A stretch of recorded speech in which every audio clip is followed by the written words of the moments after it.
Your sister deserves this vacation more than we need a baby. My husband's voice crackled through the phone, attempting to sound confident but betraying a hint of nervousness. I've already transferred our IVF savings to her account. I stood in our kitchen, my hand gripping the counter as I processed his words. The $45,000 we'd spent 3 years saving, the money that represented our hopes and dreams of starting a family, gone. Given to his sister Emma for a luxury European vacation. Perfect, I replied, my voice steady. Thanks for letting me know. There was a pause on the other end. This wasn't the reaction David had expected.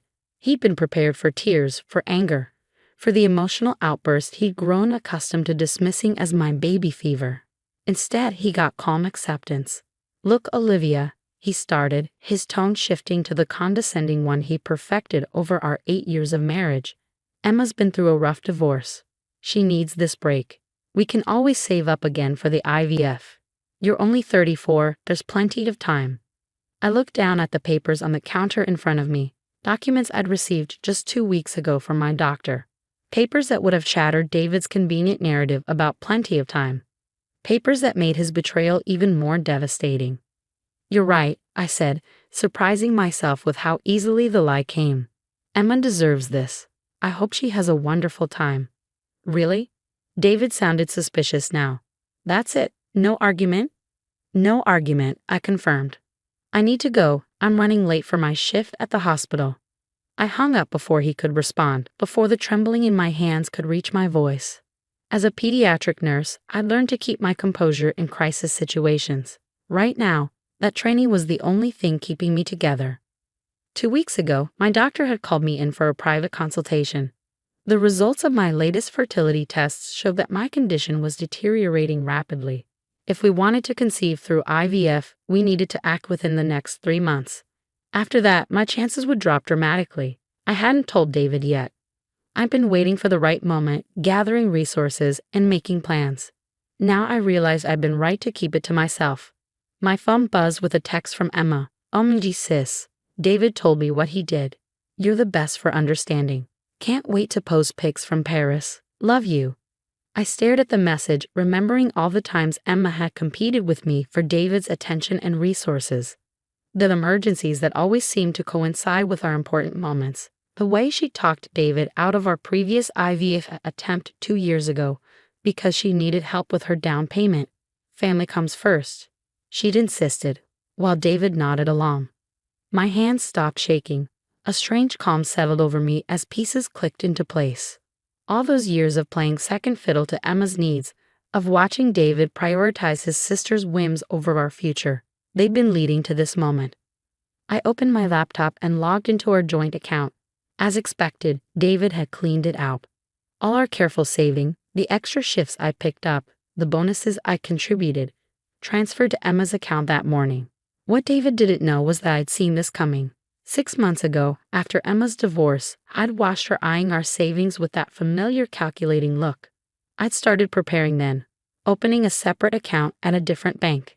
Every extra shift, every bonus for the past 6 months had gone there instead of our joint account. I even sold some of my jewelry, pieces David had never noticed anyway. The joint account he'd emptied, it contained exactly what I calculated Emma might convince him to take. The real IVF fund was safe, along with something else David had forgotten about, proof of every penny I contributed to our joint savings, documented meticulously over the years. My phone buzzed again. This time it was a message from Dr. Torres, my fertility specialist. Appointment confirmed for next week. All paperwork ready as discussed. I took a deep breath and began gathering what I needed. 8 years of marriage had taught me a lot about David and Emma's pattern of behavior. Now it was time to put that knowledge to use. As I prepared for my shift at the hospital, I thought about all the times David had dismissed my concerns about his sister's influence. You're being paranoid, he'd say. Emma's family. Well, he was right about one thing. Family does come first. As I walked through the hospital corridors during my shift, memories of the past 8 years played through my mind like a movie reel. Each scene revealed a pattern I'd been too loyal, too trusting to acknowledge. The time David postponed our honeymoon because Emma had a crisis with her then-husband. The anniversary he missed because Emma needed help moving. Every milestone in our marriage seemed to have Emma's shadow looming over it. Olivia, Sarah, my colleague at the pediatric ward, called out. Everything okay? You seem distracted. I managed a small smile. David gave our IVF savings to Emma for her vacation fund. Sarah's face went through a range of emotions: shock, anger, and finally, understanding. She was one of the few people who knew about my separate account and my contingency plans. So it finally happened, she said quietly, pulling me into the break room. What are you going to do? I pulled out my phone and showed her the email I'd received that morning from my lawyer. Remember Jake Harrison, the attorney whose daughter I helped through chemo last year? Sarah nodded, her eyes scanning the email. He's agreed to take your case. Pro bono, I confirmed. He says given the documentation I have, plus David's latest stunt, we have a strong case for financial misconduct during marriage.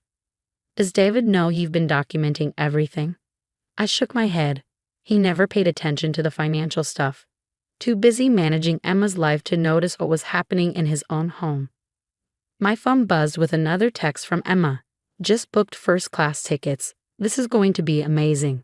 Thanks again for being so understanding. Sarah read the message over my shoulder and scoffed. She's really rubbing it in, isn't she? Let her, I replied, my voice steady. Every message, every post, every font is just more evidence. During my lunch break, I called Dr. Torres to confirm the details of our plan. As one of the top fertility specialists in the state, she had connections with several clinics that offered financing options. Between my separate savings and their program, we could proceed with the IVF as planned. Are you sure you want to do this alone? She asked gently. I'm sure, I replied. I've spent 8 years waiting for David to choose our family over his sister's demands. I'm done waiting. When I got home that evening, David was waiting. He had that familiar look, the one that meant Emma had convinced him he was right and I was being unreasonable. Emma's so excited about the trip, he started, as if we were discussing something as trivial as dinner plans. She's already planned the whole itinerary. Paris, Rome, Barcelona. Sounds wonderful, I said, heading to the kitchen to start dinner. I'm sure she'll have an amazing time. He followed me, thrown off by my continued calm. Look, I know you're probably upset deep down, but Emma needs this. After everything with her ex-husband. David, I interrupted, turning to face him. I said it was fine. What more do you want from me? He stood there, mouth slightly open, clearly unprepared for this version of me. The version that wasn't begging for explanations or fighting for his attention. I just want you to understand, he stammered. I understand perfectly, I replied, my voice level. Now I have an early shift tomorrow, so I'm going to head to bed early. As I lay in bed that night, listening to David watching TV downstairs, I thought about the appointment scheduled with Jake Harrison for tomorrow. About the file of evidence I collected over the years. About the IVF procedure scheduled for next month. David had made his choice. Now it was time for me to make mine. My phone lit up with one last text from Emma. Just bought the cutest outfits for my trip. Can't wait to post all the pics. You're seriously the best sister-in-law ever. I smiled in the darkness, thinking about how different things would look in just a few weeks. Emma had no idea she was documenting her own downfall, one gleeful post at a time. Tomorrow would be the first step toward my new future. With or without David, I was going to have the family I always dreamed of. And no one, not even his precious sister, would stand in my way this time. The next morning, I met with Jake Harrison in his office downtown. The space was warm and professional, much like Jake himself. He spread out the documents I provided on his mahogany desk, nodding as he reviewed them. This is thorough, he said, picking up the detailed record of my contributions to the joint account. Most people don't think to document everything so carefully. 8 years of watching my savings disappear into Emma's emergencies taught me to keep receipts, I replied. Jake leaned back in his chair, his expression serious. The transfer to Emma's account yesterday, that's what we call the smoking gun. It shows a clear pattern of financial misconduct and misuse of marital assets. I pulled out my phone, showing him Emma's latest social media posts. Designer shopping sprees, first-class ticket confirmations, luxury hotel bookings, all paid for with our IVF fund. She's not exactly being subtle about it, Jake observed, taking screenshots. This actually works in our favor. Have you told David about your medical situation? I shook my head. Not yet. I wanted to secure my position first. Smart, he nodded. Given the time-sensitive nature of your condition and the fact that he gave away funds specifically saved for medical treatment, we can request an emergency hearing. As Jake outlined our strategy, my phone buzzed with a text from David. Emma's so happy. I knew you'd understand once you had time to think about it. You're amazing, babe. I showed the message to Jake, who added it to our growing file. He's building our case for us, he mused. Does he have any idea you're here? No, I replied. He thinks I'm at work. I took a personal day. Good. I'd like to file everything today. The sooner we move, the better our position. Jake gathered the papers into a folder. Are you ready for what comes next? Once we file, there's no going back. I thought about the years of putting my dreams on hold, of watching David consistently choose his sister's wants over our needs. I'm ready. That afternoon, while David was at work, I went to the bank and closed our joint credit cards. Jake had advised me to protect myself financially before the paperwork was served. I also withdrew my portion of our remaining joint savings, a measly $3,000 that Emma hadn't managed to convince David to share. When I got home, there was a package waiting on the doorstep. Inside was a framed photo of Emma with a note. For your living room, so you can see how amazing the money was spent. Love you. The audacity might have hurt once. Now it just strengthened my resolve. I was preparing dinner when David came home, whistling. He stopped short when he saw me calmly setting the table for one. Where's my plate? He asked, confusion evident in his voice. I think you should eat at Emma's tonight, I replied evenly. She'll probably want to show you all her new purchases. Are you angry? He seemed genuinely puzzled. I thought you were okay with this. I'm not angry, David. I'm done.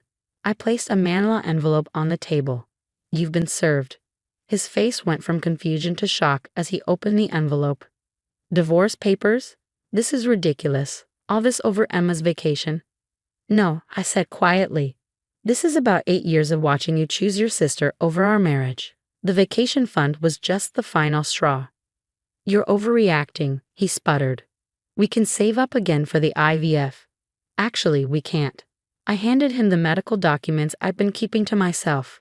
I needed that treatment within the next 3 months. But don't worry, I'm still getting it. Just not with you. The color drained from his face as he read the doctor's report. Why didn't you tell me? Would it have mattered? I asked. Would you have said no to Emma?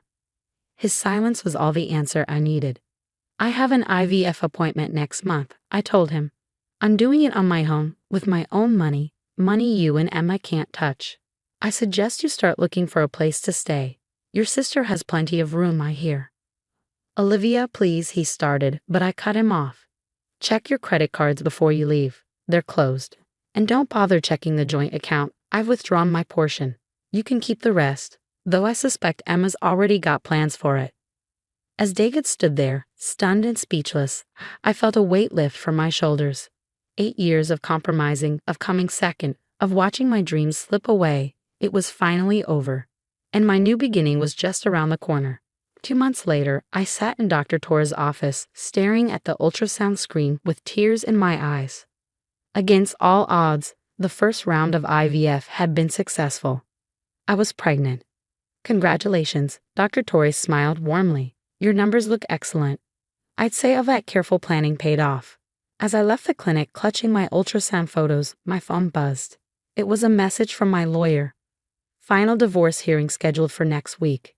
Emma's vacation posts have been invaluable evidence. Emma's European adventure had turned into a social media spectacle. Designer shopping sprees, luxury hotels, champagne-soaked yacht parties, all meticulously documented on Instagram. Each post had been carefully added to our court documentation, proving exactly where our IVF savings had gone. David's attempts to justify the situation had grown increasingly desperate. Emma needed this break, he'd argued during mediation. It was a mental health necessity. The mediator had been unimpressed, especially when presented with Emma's social media feed. Mental health necessity, she questioned, looking at photos of Emma partying in St. Tropez. This looks more like reckless spending of marital assets. I pulled into my new apartment complex, a cozy place closer to the hospital where I worked. Sarah was waiting outside with a care package. Well, she asked eagerly as I approached. Wordlessly, I handed her the ultrasound photo. Her squeal of delight echoed across the parking lot.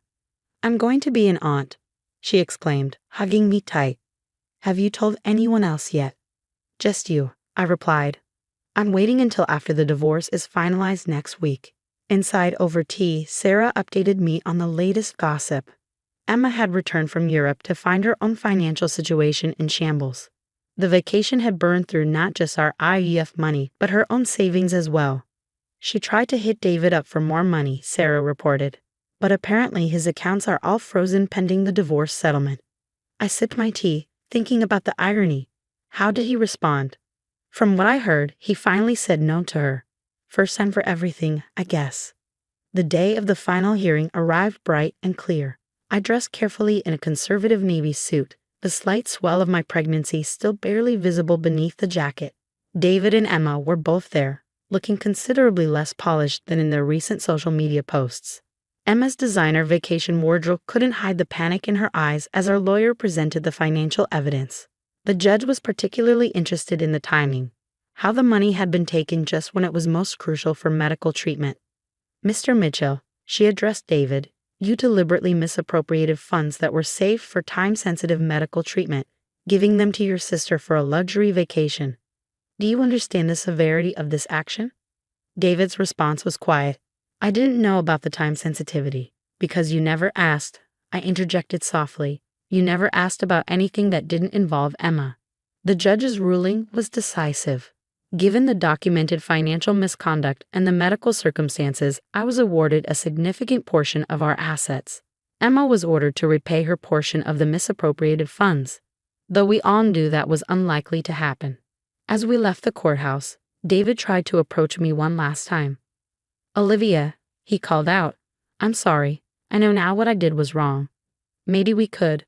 I turned to face him, my hand instinctively resting on my stomach. His eyes widened as he noticed the gesture, realization dawning on his face. "You're?" "Yes," I said simply. "I am, and this baby will grow up knowing that they were wanted, planned for, and chosen first. Always." I walked away without looking back, leaving David standing there with Emma, who was already complaining about the repayment order. 6 months later, as I sat in my newly decorated nursery, I received a final text from David. "I understand now what I lost. I hope you and the baby have the life you deserve." I looked around the peaceful room, at the life I'd built for myself and my growing baby, and smiled. We already did. Sarah brought over dinner that evening, and as we sat talking about the future, about baby names and nursery colors and all the joy ahead, I felt complete. The path hadn't been what I expected, but it had led me exactly where I needed to be. My hand rested on my growing belly, feeling the baby kick. "We're going to be just fine, little one," I whispered. Just fine indeed. And we were.